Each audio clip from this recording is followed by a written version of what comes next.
Hi hello Telangana రాష్ట్ర ప్రజలందరికీ నమస్తే, గుడ్ మార్నింగ్, శుభోదయం. ఈ రోజు మన తెలంగాణ సమాజం తెలుగు దినపత్రికలో మెయిన్ పేజ్ అండ్ వార్తా విశేషాలు ఎట్లా చూద్దాం. దయచేసి అందరూ ఛానల్ సబ్స్క్రైబ్ చేసుకొని వీడియోని యొక్క సోషల్ మీడియా గ్రూప్స్ లో షేర్ చేయవలసిందిగా కోరుతున్నాం. వార్తా వివరాల్లోకి వెళ్దాం. యోగాతో ఆ ప్రపంచ ఐక్యత స్ఫూర్తి.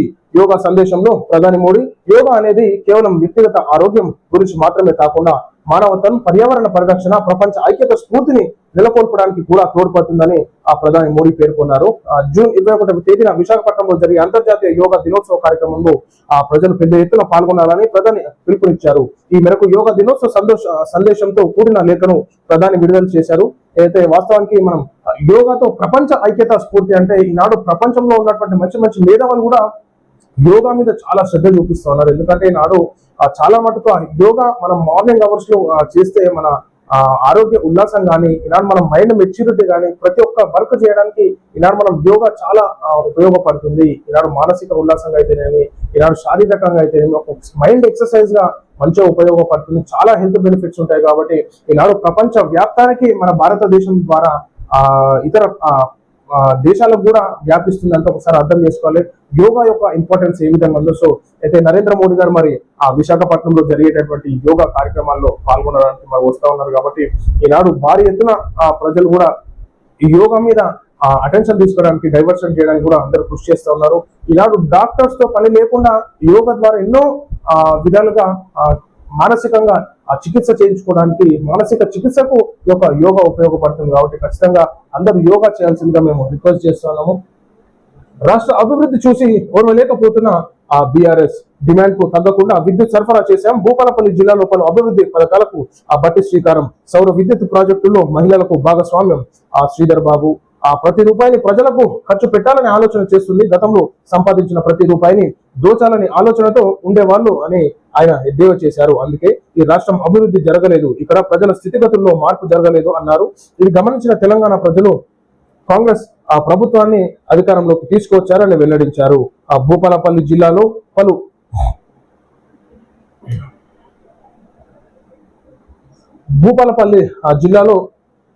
పలు అభివృద్ధి కార్యక్రమాలకు మంత్రి శ్రీధర్ బాబుతో కలిసి శ్రీకారం చుట్టినట్టుగా మనం చూసుకోవచ్చు. అయితే గతంలో ఈనాడు వచ్చినటువంటి ఆదాయానికి మింగాలనేటటువంటి లీడర్లోనే మనం చూసాం. కానీ ఇప్పుడు మాత్రం ఎట్లా ఖర్చు పెట్టాలి తెలంగాణ రాష్ట్రానికి చూస్తున్నామని చెప్పేసి బట్టి విక్రమార్క గారు అంటున్నారు. మరి ఇది ఎంత నిజమైతేనో వాస్తవం అయితేనో ప్రజలకి అంత ఎరుకున్న సంగతి. మరి 10 ఏళ్ల అధికారంలో ఉండగా అప్పులు చేసిపోయారు, కరెంట్ అప్పులు కూడా నెత్తిన వేశారు అన్నట్టు మనం చూసుకోవచ్చు.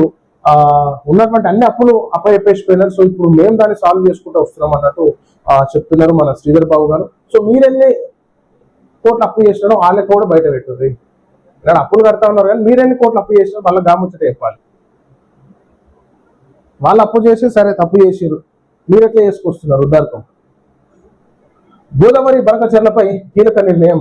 నేడు ఎంపీలతో ప్రభుత్వం సమావేశం. మంత్రి ఉత్తమ్ కుమార్ రెడ్డి వెల్లడి. గోదావరి బనకచెర్ల లింక్ ప్రాజెక్టు విషయంలో విపక్షాల నుంచి విమర్శలు వస్తున్న నేపథ్యంలో ప్రభుత్వం కీలక నిర్ణయం తీసుకుంది. తదుపరి అనుసరించాల్సిన కార్యాచరణ కోసం తెలంగాణ ఎంపీలతో రాష్ట్ర ప్రభుత్వం సమావేశం ఏర్పాటు చేసింది. బుధవారం సాయంత్రం 4 గంటలకు సమావేశం నిర్వహించనున్నట్లు నీటిపారుదల శాఖ మంత్రి ఉత్తమ్ కుమార్ రెడ్డి తెలిపినట్టు. గోదావరి బనకచెర్ల ప్రాజెక్టు పై మరి ఏ విధమైనటువంటి కార్యాచరణ రూపొందించాలన్నట్టు మరి కూర్చొని చర్చించడం జరుగుతూ ఉంటుంది. కాబట్టి ఖచ్చితంగా తెలంగాణ రాష్ట్రానికి అన్యాయం జరగకుండా, రైతాంగానికి, ప్రజలకి అన్యాయం జరగకుండా ఆ డెసిషన్లు తీసుకోవాలని చెప్పేసి కోరుతాం.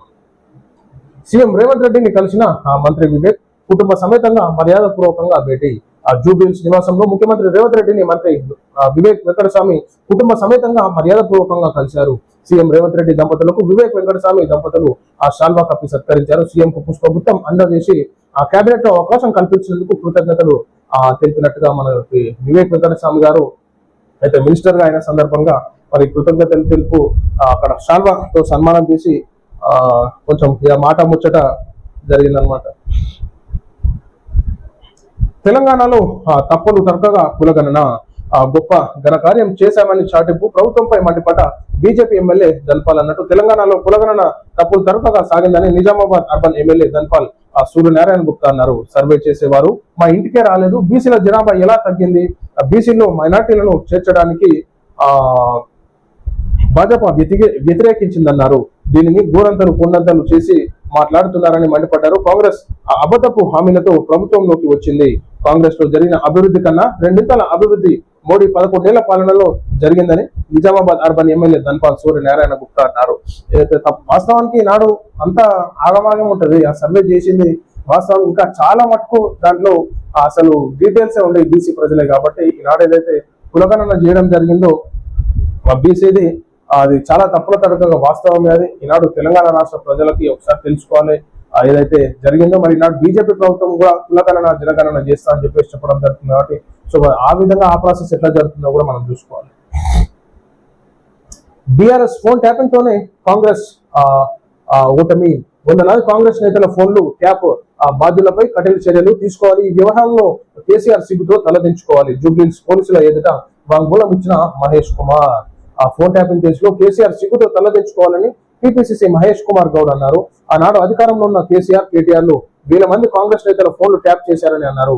ఈ మేరకు జూబ్లీహిల్స్ పోలీసుల ఎదుట వాంగ్మూలం ఇచ్చారు.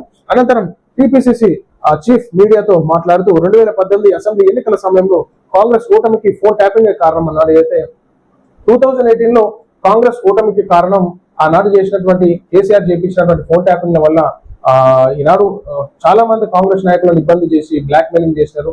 సో ఆ విధంగా ఓడిపోవడం జరిగింది. లేకపోతే అప్పుడు కూడా మేమే గెలుస్తుందని చెప్పేసి మహేష్ కుమార్ గౌడ్ అన్న చెప్పడం జరుగుతుంది. సో వారి మీద అందరి మీద చర్యలు తీసుకోవాలని చెప్పేసి మరి జూబ్లీహిల్స్ పోలీసుల ముంగట ఒకటి కంప్లైంట్ ఇవ్వడం జరిగింది అనమాట. కానీ ఎప్పుడు పార్టీ ఐక్యత కోసమే ఆ పని చేశా. తెలంగాణలో అధికారం దక్కాలన్నది ఆకాంక్ష. కిషన్ రెడ్డి వ్యాఖ్యలపై రాజా సింగ్ ప్రకటన. పార్టీలోని ప్రతి ఒక్కరూ బాగుపడాలి, తెలంగాణలో భారతీయ జనతా పార్టీ అధికారంలోకి రావాలనేది తన లక్ష్యమని ఎమ్మెల్యే రాజా సింగ్ పునరుద్ఘాటించారు.